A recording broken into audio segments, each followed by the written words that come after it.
The merciless wild. The heartless seas. When nature unleashes her cruelty, could you escape? Could you survive? These are the true stories of outdoorsmen confronted by death, armed with raw courage and a will to live. They are the ones who beat the odds and return from their own fight to survive. A hormone-fueled buck attacks a fisherman. I was dead. His nephew jumps in with both feet. I had to get involved or he was gonna die. 170 pounds of raw power. And it was lifting me and Ron off the ground as we were holding it with, everything we had.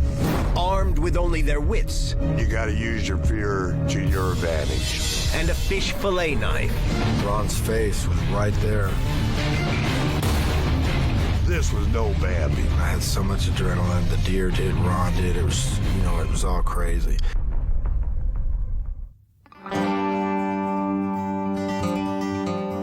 A cold Halloween morning in Central Texas. Ron Smith, former Marine, and his nephew, Eric Alvarez, are heading to the river to fish. They are just hours away from their favorite pastime, turning into a tale of terror. I'm a full-fledged hunter, fisherman, camper, biker. Now, I don't get into skydiving and stuff like that. I'm not a full-blown idiot. I really do enjoy fishing and hunting. I fish in any kind of body of water I can find. Whatever's closed, whatever my gas pocket money would allow me to go to. Like, I've done a lot of ocean fishing. My biggest fish I ever caught was a 100-pound 7-gill shark out of San Francisco. I've caught catfish as long as my arm. Don't weigh catfish, who cares? We just eat them. My Uncle Ron's always been an outdoorsman. He's always been a guy that's really good with kids, really good with taking the next generation out. He's always been somebody to look up to. Mostly catfish is what we went after, but if crappie was running, we'd go after them. And on this particular day, that's mainly what we was after, was crappie. They make the short drive to a popular fishing area, a river that feeds into nearby Eagle Mountain Lake. We don't take a house with us when we go fishing. We leave the chairs at home. We leave the campers at home. When we go in the outdoors, we want to be in the outdoors. It's a short walk to the river and the start of fishing. I'm a lazy fisherman. I like to sit on the riverbank and enjoy my surroundings. So I use live minnows under a bobber. I cast it out with a light pole because they're little fish, so you want some enjoyment. You want to fight. You use a big pole, there's no fight. You use a little pole, you got a good fight on your hands. Yep. From the 5-foot bank they're fishing on, it's 30 feet across the river. What Ron and Eric don't know is they're standing on what could be a fatal path. Had our lunch with us, and being a fishing trip, we had our beer with us. We got our lines in the water, and I just now opened my first beer, took a swig of it, and set it down. Looked across the river, and there's a real nice 9-point whitetail buck deer. I noticed there was a buck over there, and he was raking his antlers against a tree. And me and Ron were checking him out for a few minutes and thought it was a pretty cool thing. The buck's tree rubbing is classic rutting behavior, and the rut is when deer are most unpredictable. He walked up to the edge of the water, looking at us. Then he swam across the river, which we thought was pretty cool, watching a deer swimming right up to us. He was swimming across to us with something in his mind. And if we would have known what was in his mind, we would have acted different. And it came about probably 30 feet down the bank from us, and walked up real slow out of the river, and it walked over up to us, and I actually stuck my hand out and pet the deer a little bit on the head. It seemed totally tame. We thought it was, something that had been around people a lot, and it just wasn't afraid. We didn't feel any fear from it or anything like that. And Ron petted a little bit on the back, and then and it went off into it kind of walked away and went into these trees that were nearby. Ron and Eric aren't alone in their appreciation of the white-tailed deer. Perhaps more than any animal, the whitetail is the symbol of America's open spaces. Hunted to numbers of less than 1 million a century ago, the whitetail has made a stunning comeback. Now over 30 million roam our mountains, forests, and grasslands. 6 million are taken by hunters each year, yielding nearly 250 million pounds of meat. I've been around deer a lot in my life, before and after that. Having one come up close to me? No. A deer sees a human, he usually takes off. That's why when this deer came up to us, and then being a park-like setting, we thought it was a pet. No, when a wild deer sees a human, he runs, he gets away.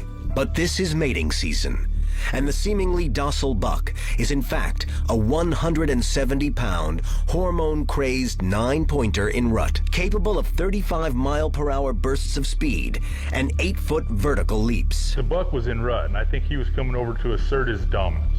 Most people think of deer and you think Bambi. Well, deer can actually be very, very dangerous. They kill people every year. Suddenly, the deer breaks for the pair of fishermen. When I looked up and seen that buck coming out of the tree line, I thought I was dead. I didn't think I stood a chance to do anything. The buck the two men were just petting is now charging at them out of the trees, singling out Ron Smith, driving him over the bank and pinning him to the ground. But once he attacked me and we was engaged, there was no fear. That's gone out of you at that moment. Anybody been in any tight situations, know you got to use your fear to your advantage. Get your adrenaline going. Now you got to beat whatever's attacking you. I had to beat a deer. When I seen the deer take my uncle down to the ground, I knew that I had to get involved or he was going to die right in front of me. Eric finds the only weapon available and places it in his uncle's hands. It is now an elemental battle out of the Stone Age, and the deer is about to unleash its full fury. Former Marine Ron Smith's fishing trip has turned into hand-to-hand combat with a buck crazed by the rut. When a buck is in rut, he changes completely. His hormones change, his thought process changes, and his body changes. During the rut, the bucks get extremely aggressive. Their neck swells up so that they can absorb the impact of hitting each other in the head time after time, kind of like a football player. They are extremely aggressive towards each other. They kill each other all the time. A lot of times they'll fight to the death. Ron's nephew, Eric Alvarez, desperately looks for a way to intervene. I picked up a stick. It was probably about like 4 inches in diameter, an old dry log, and I started to hand it to Ron, and he grabbed it out of my hand, and he hit the deer right over the head with it, like without even thinking. I mean, it broke it right over the deer's head, which completely infuriated the deer. Uncle Ron weighed about 160 pounds, and it literally was throwing him around like a rag doll. And his antlers went on both sides of me. I went in between his antlers. I wrapped his antlers up under my arms, and with his momentum hitting me, that drug us both into the river. I figured that was the end of it. When you get a wild animal, or any animal, your tame dog, if he's in a fight, you get him wet. Most animals quit once they get wet. And when Ron brought him into the river, I was thinking that was probably going to be the end of it. Because he pulled him all the way out into the middle of the river. So I'm climbing up on the bank. Next thing I feel is antlers hitting me in the butt side, knocking me up on the ground. I'm laying on my belly, and I rolled over, and he's still charging me. And the deer chased him right out of the river and hit Ron and with his horns and knocked him to the ground. He had the antlers right in Ron's chest, goring him on the ground. And he got me good that time with his antlers in my chest and stomach. The antlers of a white-tailed buck are a wonder of nature.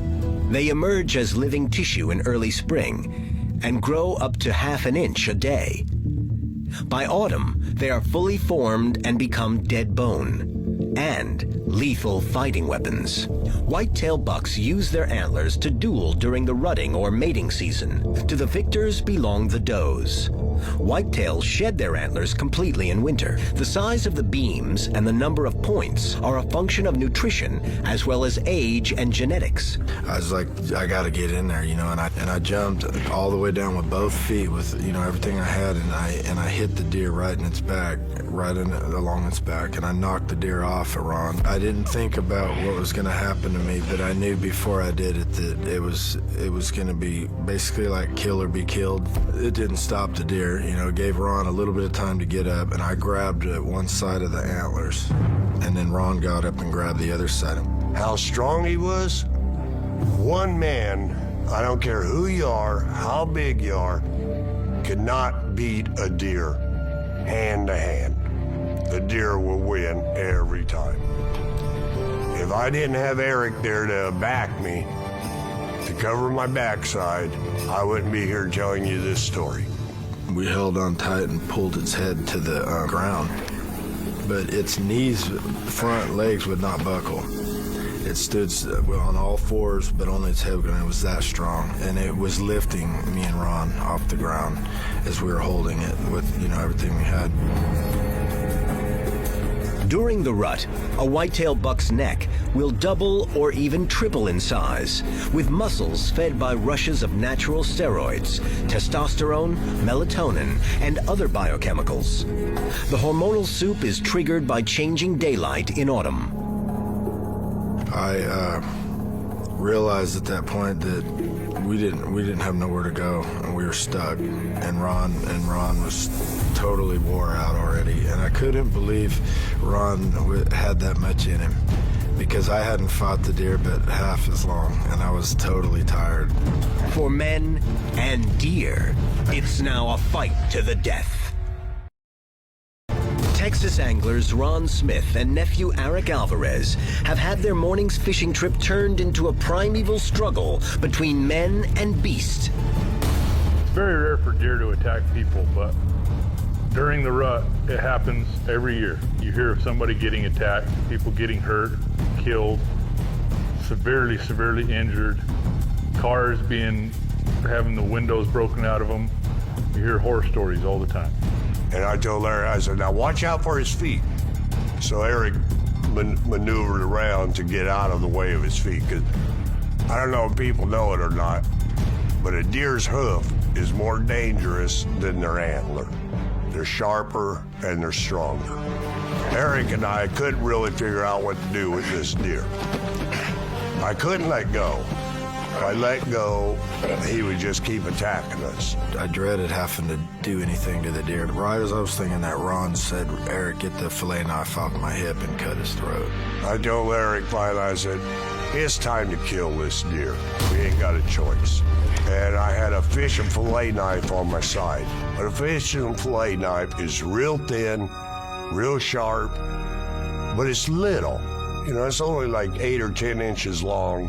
It's not something you kill with, it's something you clean with. And I looked down and I could see the fillet knife right there, and I grabbed it, immediately knowing what I was gonna do. But I was full of so much adrenaline that I had to steady myself, because I was about to cut anything. A fillet knife so sharp, and Ron's face was right there by the neck where I had to cut with his hands on the horns. Everything was happening so fast, and I had so much adrenaline. The deer did, Ron did. It was, it was all crazy. And I got the knife, and I slowed down and I positioned it. Eric only had about a 4 to 6 inch spot without getting me. And this whole time, the deer's jumping around. I'm moving around. But Eric makes a perfect stab and gets the deer through the throat and the jugular vein. And we just held on it, it bled out. Even after all that, after it was done bleeding, it was still standing there, and it was breathing, and you could hear all the noises and the heat from it, everything. Even mortally wounded, the buck refuses to surrender. And then it stood back up again, and then it fell down, and it was dead. And I go to get up, and I can't. At that moment, I realized the deer's antler was through my hand and had me pinned to the ground. And during this whole process, I never knew I was injured. I was beat up in the chest and stomach, but I didn't know that antler was through my hand. So I had to pull my hand off his antler before I could get up. Ron got into the river, and Brett washed his hand off, and when he pulled it out, he'd had an antler went all the way through his thumb into his palm, and then he was having a hard time with anything at that point. I knew I needed to get him to the hospital. Eric helps his uncle back to the truck. They are headed to the emergency room, with Ron fearing infection. There, they'll learn the man-made cause of the buck's behavior.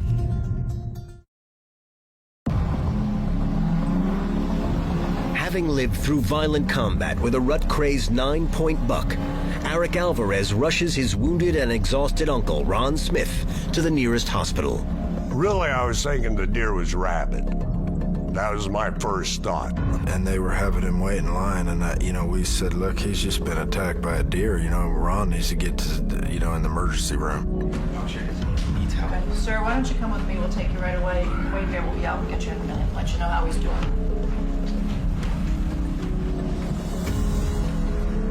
And they made me wait out in the lobby. The emergency room personnel treat Ron's hand and check him for other punctures and possible broken bones.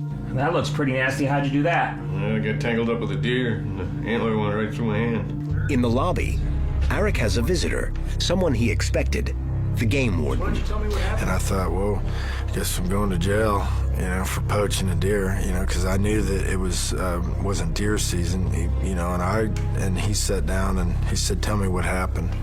And I told him the same story I'm telling now. And he said, I'm just going to say you got lucky, you didn't get hurt a lot worse. I'm saying it's self-defense, and I'm glad you're okay. That's what he told me. The game warden tells Eric more, though. He's already examined the carcass and determined from its swollen neck and glands that it was indeed rutting. But its extreme aggression is more a product of human ignorance.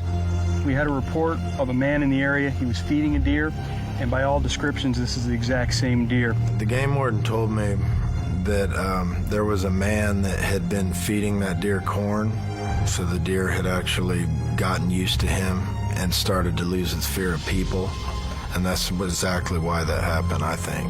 I think the deer attacked us because it was in rut and it was territorial, but I don't think it would have attacked us unless there was a man or somebody that was feeding it and got it used to people. An habituated wild animal that no longer fears people becomes not only a threat to human life, but to its own. Eventually, a deer or any other animal not afraid of humans will try to dominate them, which can lead to serious injury for people. And once an animal has hurt someone, its own fate is sealed, because then it will have to be found and put down. So hand-feeding a deer is simply cruelty masquerading as kindness. Don't let that deer come up to you. Do whatever you got to keep him away from you. Protect yourself. I don't care if it's a deer, any animal in the wild comes up to you, worry about him. A little squirrel comes walking up to you, worry about him, because he's probably got rabies. There's no reason for a wild animal to walk up to a human being. The deer's head went to a lab to be checked for rabies. It wasn't infected. But a question remained. What should be done with the meat? But there was a homeless family living on the river, And the game warden asked me if it was okay for me to let that homeless family have the deer. Because by law, I couldn't take it. Eric and I could not have that deer because we was the ones who killed it. I told him okay. And we thought that was an awesome thing to do. I certainly didn't want nothing to do with that deer, or eating it or anything. Ron Smith will never forget his day of hand-to-hand combat with a white-tail buck. And perhaps he took away from the experience more than he lost. The incident with the deer made me more interested in going outdoors. When you go outdoors, there are so many things that can happen, and they're all new. And most of the time, not all the time, they're all good. People who live in the city, stay in their houses, do not know the enjoyment of being outdoors. I do know the enjoyment of being outdoors, even if bad things happen every once in a while. There ain't nothing in this world except for my health stops me from hunting and fishing. I will hunt and fish until the day I die. Ron Smith continued his life as an avid outdoorsman. In the summer of 2013, shortly after sharing this story, Ron passed away. His incredible tale of his encounter with a deer is just one example of the adventurous spirit that guided his entire life.